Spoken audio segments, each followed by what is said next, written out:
guys, Sam from TMVC, Word Poet Society, and Green Line Tactical. Today I'm going to talk about a subject that you may or may not have ever heard of. It has to do with lasers. It's basically thermal induced parallax or a shift due to air density variances. So let's do the old whiteboard of knowledge. And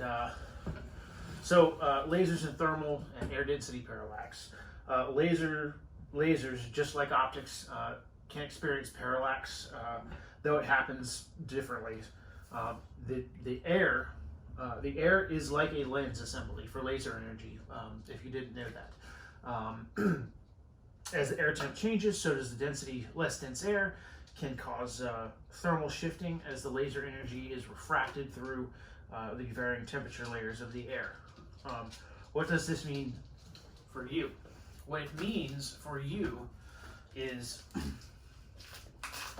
if you run a laser, doesn't really matter what type of laser, be it a vis laser or an IR laser, close to the bore of a gun, and it passes next to or nearby potentially hot objects, cans, barrels, gas blocks, stuff like that. The heat rising or clearing the surface of whatever object can induce refraction in the laser, which depending on the yardage can vary the dot of the laser quite a bit. At 40 yards, I conducted a test outside in my backyard. At only 40 yards, I was getting about a 3 MOA variance with the laser. Just by flicking a cigarette lighter in front of the laser beam, and the light then passed through the heat of the lighter. So if you do a lot of shooting at night, you need to know that your laser is not a precision engagement tool, and the more you shoot and the more it heats up, less so. So just know that you're not going to crank off 1 MOA shots next to a hot can. It's not going to be possible just by physics.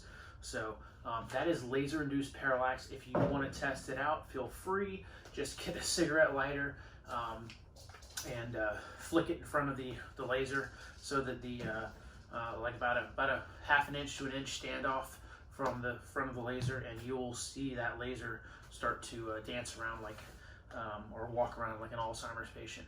But anyways, that's laser induced parallax. It's a thing, it's real, it's not the end of the world, but you should know about it. So if you do run a laser, be it a mall or one of these Tor minis, doesn't matter, you could experience that depending on certain things. Anyway, like, comment, share, subscribe. Let's get this information out to the masses. But hope to see you guys at a class. Have a good one, and Epstein didn't kill himself.